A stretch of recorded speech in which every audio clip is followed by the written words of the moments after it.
I fully understand the concerns of the electoral board, but this is going to fundamentally change the dynamics of elections in the city.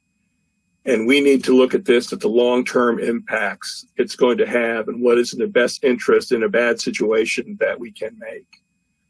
I mean, I would hope that we could do everything we can for the registrar's office, but the fact of the matter is, and again, I took an informal poll and got at least 70 plus responses. The majority of the people also agree that, frankly, if we've got to go to a November cycle, it makes more sense to keep the local elections in line with the state elections. So at least there's some merging of issues than to put us in a federal election cycle, which is basically, and I have no doubt, is going to drown out the local issues in the mess that is our federal election cycles.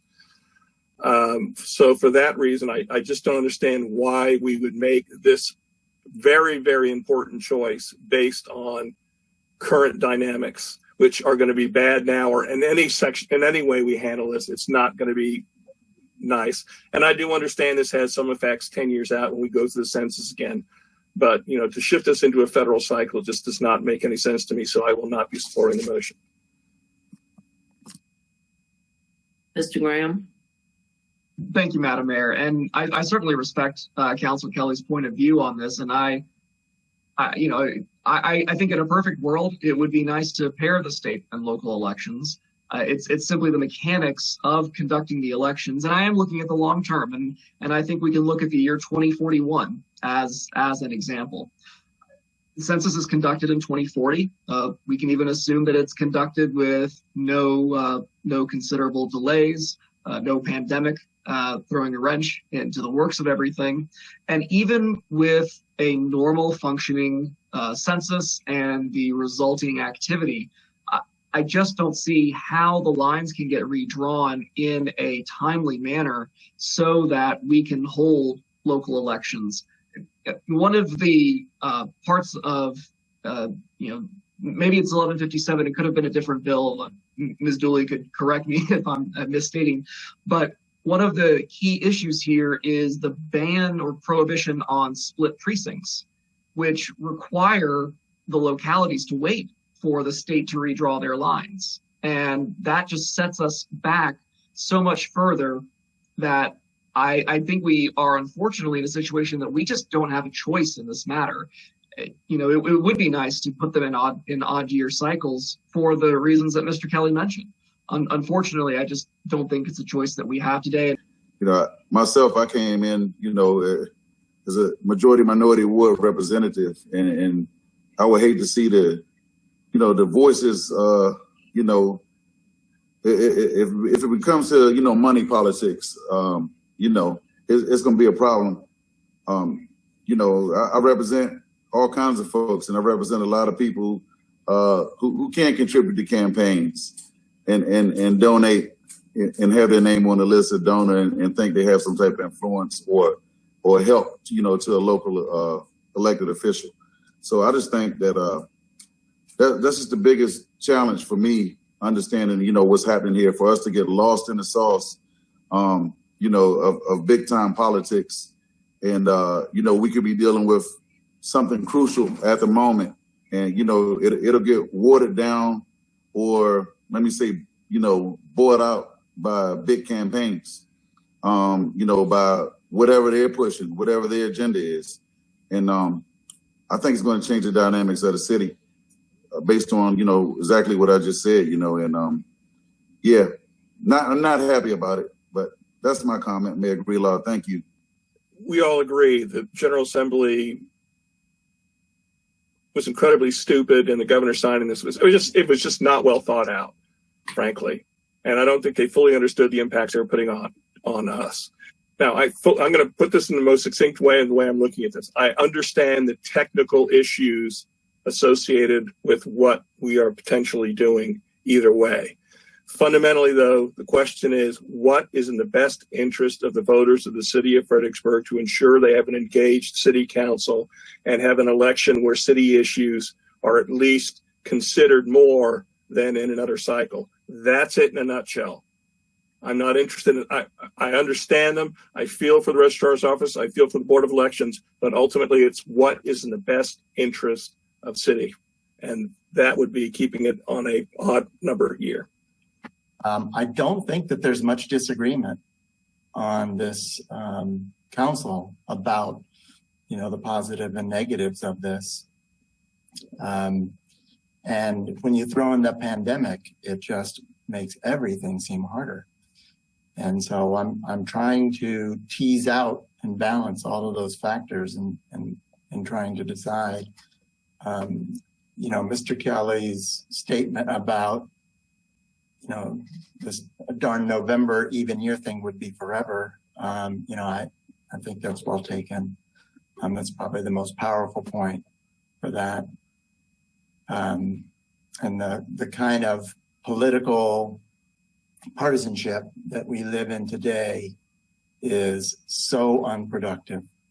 And to infect local elections with that kind of, it's just, it's very unfortunate, and it would be very unfortunate. So I guess what I'm saying is, I'm sorry for any inconsistency that it might seem like I or others have. It's because it's just very complicated, convoluted, and challenging and difficult. So thank you for giving me that time. All right. Vice Mayor Fry. Thank you, Mayor Greenlaw. I want to thank Dr. Duffy for just saying that. This is the most confused the public will see me ever. And like I said, just getting caught up. I'm more against getting caught up in party politics, period, and that's really what my issue is. And it's rough. All right, thank you, Mayor Greenlaw. Thank you. I don't think we've had a more difficult vote in many years. The truth must be known, because we are very sympathetic to what we are subjecting people to in the short term. But all of us see this as materially and substantially changing the tenor of elections in this community in the long term.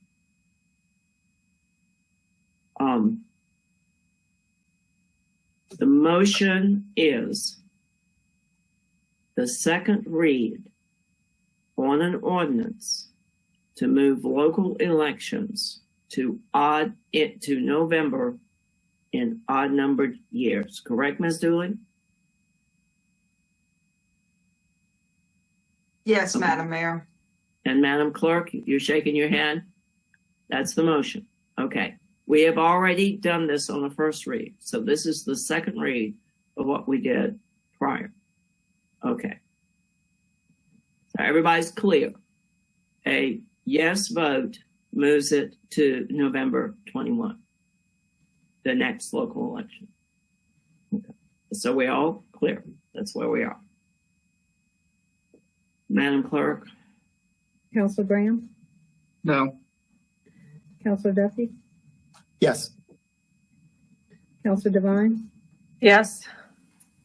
Councilor Kelly? Yes. Councilor Withers? Yes. Vice Mayor Fry? Yes. Mayor Greenlaw? Yes.